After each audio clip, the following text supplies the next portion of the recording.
Okay, we're looking at page 618, practice test.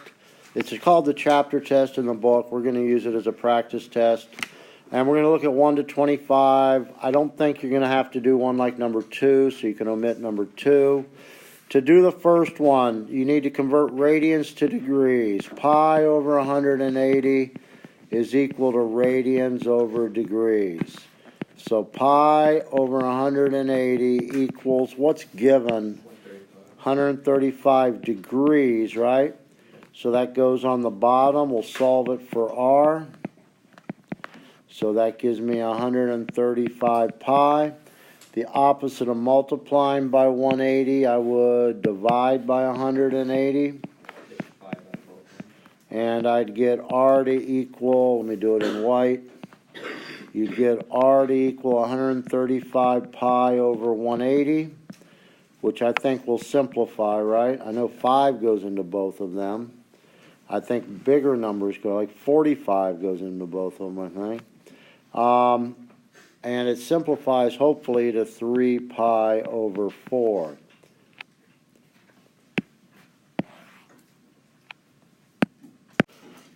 One second. 135 could be called 45 times 3.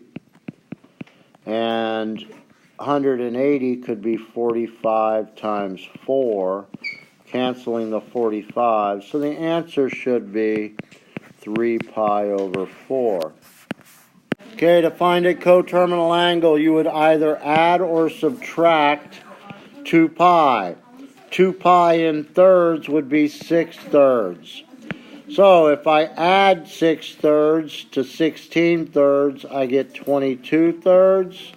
If I subtract 6 thirds from 16 thirds, that would give me 10 thirds. If I subtracted another 6 thirds, that would give me 4 thirds. If I subtracted another 6 thirds, that would give me a negative 2 thirds. So if I asked for one positive and one negative, you'd give me one of those positives and one of the negatives. The reference angle goes to the x-axis and is always acute. So if you go 16 thirds, I believe that's 5 1/3 pi, right? Yeah. So I would go 1 pi, 2 pi, 3 pi, 4 pi, 5 pi, and then 1/3. So that's 5 1/3 pi, or 16 thirds. Now this is 5 pi. So the reference angle goes to the x-axis and is acute. I believe it would be 1/3 pi.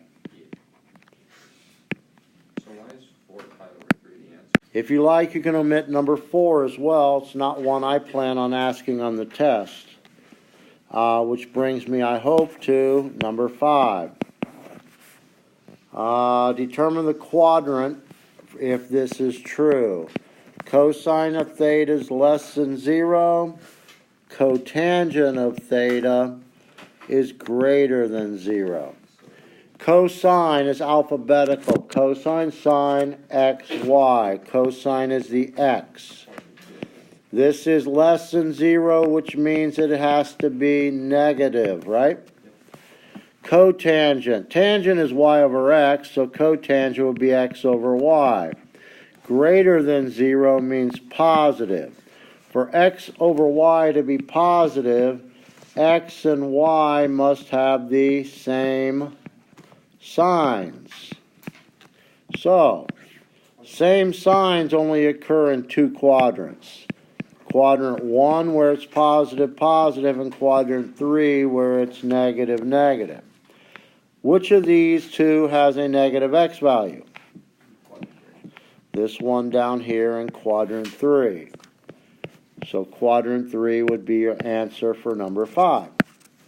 Okay, I'd ask you one like number 6, but I probably would just ask for one of these 6 trig values. They give us cosine as 1/3, so I already know that the cosine here is 1/3. Secant is a reciprocal, 3 over 1. So I have two of them already. So what I'm going to do is I'm going to make the tangent negative, less than 0. Tangent is y over x. Less than 0 means it has to be negative. That means x and y have to have what? Different signs. That only occurs in two quadrants, negative, positive, and positive, negative. Now the cosine is the x. I need the x to be positive. Which of these has a positive x? So this is in quadrant 4. That's not really what it's asking, but that helps us to draw our triangle or our angle. So I make an angle in quadrant 4. I may call it theta. Let me make it a little clearer. Theta. Cosine is adjacent over hypotenuse. So if you do Pythagorean theorem, you get 9 minus 1, which is 8. So I think it's going to be the square root of 8, or 2 radical 2 over here. And I think the y value has to be negative. Legs squared plus legs squared equals hypotenuse squared. 9 minus 1 is 8. Square root of 8 could be called 2 radical 2. And it's negative because the y is negative in that quadrant. Okay. Now, sine. Sine is what over what?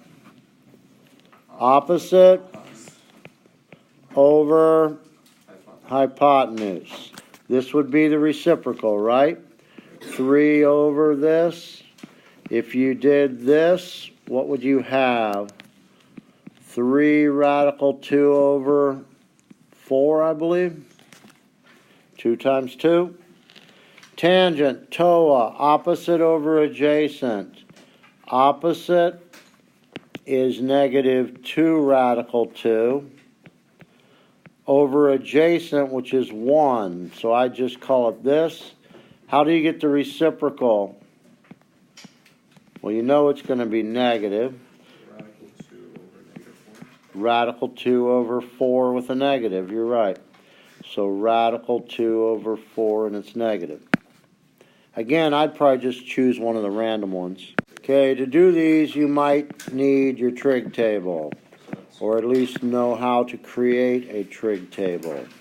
So, you have your angles, which are 0, pi over 6, pi over 4, pi over 3, and finally pi over 2.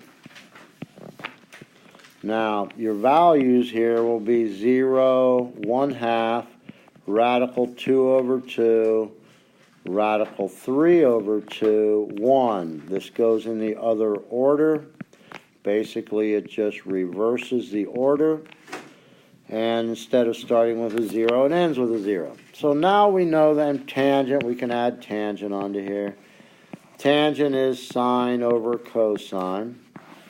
So 0 over 1 is 0. If you divide these, you get radical 3 over 3. Anything divided by itself is 1. That's radical 3. 1 over 0 is undefined. Eventually, we might call it infinite. But right now, what are these values? What's a tangent of pi over 6? Well, I look. Tangent, pi over 6. What is it? Radical 3 over 3, right? Radical 3 over 3 times cosine pi over 3. Cosine pi over 3. What is it? 1/2. Minus the cosine of pi over 2, which is 0. So you end up top times top, bottom times bottom, and hopefully that's the result for 7. Tangent of 300 degrees means it's in quadrant, I believe, 4. You'd go 180, you don't go 360, you're going 300.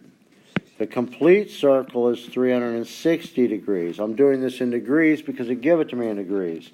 Making my reference angle 60 degrees, right? So I look up the tangent of the reference angle. Tangent of 60 degrees is pi over what? 3. 180 over 3. So what does that give me? Radical 3. So my answer is radical 3. However, in this quadrant, it's positive, negative, cosine, sine. If tangent is sine over cosine, what's a negative over a positive? So that's why their answer is negative radical 3. Okay, after 8 we get to 9. Sine of 7 pi over 4. I'm going to figure out where that is first. 7/4. That is the same as, how many times does 4 go into 7? 1 3/4 pi. So, I have to go 1 pi, then 3/4 of a pi. In other words, 7/4 is how much less than 8/4? That's what's called the reference angle. So I look up the sine of the reference angle. The sine of pi over 4 is radical 2 over 2. Now in this quadrant, it is positive. In this quadrant, it is positive, negative, cosine, sine. Because it's a sine, you need it to be what? Negative. So that's negative radical 2 over 2. Now number 10, 22/3. How many times? Secant is 1 over cosine. 7 times? So 7 and how many left over? 1. 7 1/3 pi, right? So again, let's figure out where we are. So we're going to go 1 pi, 2 pi, 3 pi, 4 pi, 5 pi, 6 pi, 7 pi. Then how much more? 1/3. So that's 7 1/3 pi. And what does that make your reference angle? Square root of 3 over 2. 1/3 pi is your reference angle. So you look up the cosine, because secant is 1 over cosine. You look up the cosine of pi over 3. So if you need your thing, cosine pi over 3 is 1/2, correct? So this is 1 over 1/2. When you have 1 over something, it flips it, making it 2. The only thing I need to check is the positives or negatives. In this quadrant, it's negative, negative, cosine, sine. So the cosine should be what? Negative. So the answer on this one is negative 2.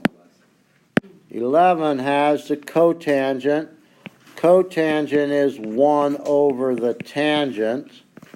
And this would be what? Negative 2 1/3 pi is 8/3, 2 1/3. So that means I have to go 2 pi and 1/3. So 1 pi, 2 pi, 1/3. So there's 2 1/3 pi. Now, I don't want it that way because it's not a positive 2 1/3, is it? Negative angles go clockwise. So, negative 1 pi, negative 2 pi, negative 1/3. So that's negative 8/3 pi. What does that make my reference angle? Pi over 3. So this is pi over 3. You need to look up the tangent of your reference angle. The tangent of pi over 3 is radical 3, right? And what's the tangent in this quadrant?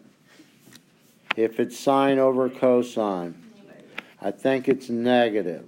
The only thing you might have to do now is rationalize it, which would make it radical 3 over 3, and it would be negative. Okay, apparently I can't divide because this is not 2 1/3, this is 2 2/3. 2 2/3. So instead of quadrant 4, this is in fact in quadrant 3, isn't it? Negative 1 pi, negative 2 pi, and negative 2/3. That's negative 8/3 pi. And what does that leave your reference angle? Pi over 3. Everything's the same except for the signs, right? The positives and negatives. The reference angle will be in the other. In this quadrant, it's negative, negative.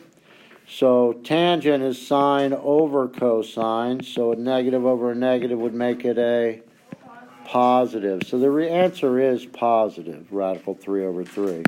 Sorry about that. Okay, tangent, like all of these trigs, are what they call cyclical. In other words, they repeat. And they repeat every, what is the period of a tangent? The period is 1 pi, right? Negative a half pi to positive 1/2 pi. So if n is an integer, I'm adding pi to it. If you add pi to it, you'd be at the exact same value, right? So basically, I need to know what this is, and that will be my answer.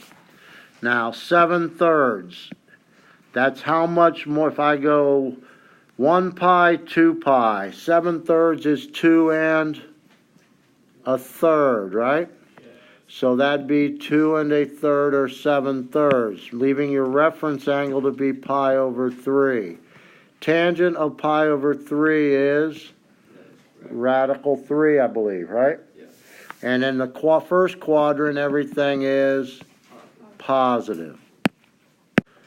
Okay, after 12, we're going to go to 13. You need to know your evens and odds. Do you know that sine of theta looks like this? And so that is called an odd function. So sine of negative theta is the opposite of the sine of theta. Unlike the cosine.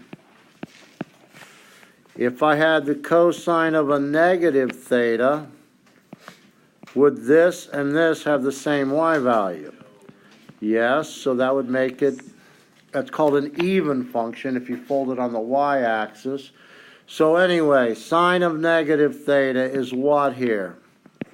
Negative sine theta plus cosine of negative theta, which becomes cosine of theta. So this is negative, what is the sine of theta? A.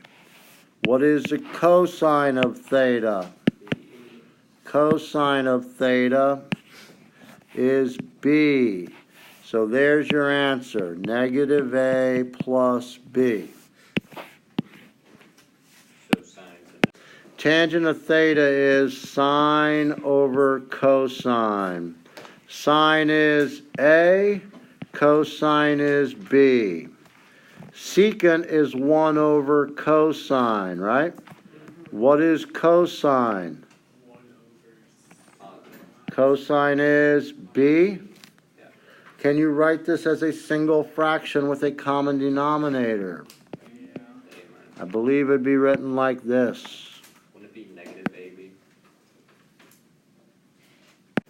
Okay, now we're going to graph, I think. So, it's a sine wave. Sine waves start at the origin. They go up, down, and up. The amplitude is the absolute value of A. It's A sine BX. So if it's the absolute value of 3, the amplitude is 3. So it goes to 3 and negative 3. Now your period. The period for sine and cosine is 2 pi over B. 2 pi over, in this case, B is 2, making the period pi. That means it finishes its cycle in pi. Take half of pi and you get 1/2 pi. Half of a half pi means you double the denominator, pi over 4. 0/4, 1/4, 2/4. What do you think this will be? 3/4 and 4/4 over here. So what are the coordinates of this maximum? X, comma, y, right? And what's this minimum? X, y. Okay, usually I'm happy with one cycle. That's all I will ask. But you should realize that this continues. It is a wave. Okay, to do 15 efficiently, it might help you to know that cosine of theta minus, or x minus pi over 2 simply becomes sine of x, right? So if you know your cofunction identities, it can truly help you. So instead of a sine wave going up, this is going to be a negative sine wave coming down, then up. Again, you'll notice I sketch the curve, then label the axes. I think you'll find it's easier. Do you agree that the amplitude is the absolute value of A, in this case 2? Okay, so that goes to 2 and negative 2. What's the period if it's 2 pi over B? Period is 2 pi because B is a 1. So if that's 2 pi, that would be pi.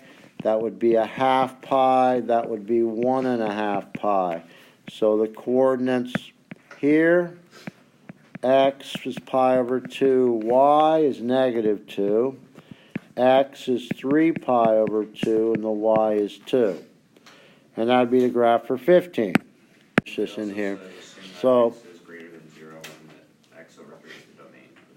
okay, x, let's just go the way we have it first. Whenever you see an inverse trig, like arc cosine, that means an angle. And specifically, it means an angle whose cosine is x over 3. Cosine is adjacent over hypotenuse. Is the cosine of this angle x over 3? That's what this thing says right here, so as long as the cosine is x over 3. Now let's do Pythagorean theorem. Leg squared plus leg squared equals hypotenuse squared. So you would have 9 minus x squared, and then you would take its square root. It is not 3 minus x like a lot of people try to tell me. Those are subtracted. You cannot simplify. It becomes radical 9 minus x squared. Anyway, at this point I want the sine. What is sine? Opposite over hypotenuse. So what's opposite? The radical. And what is the hypotenuse? 3. So this would be your answer for number 19.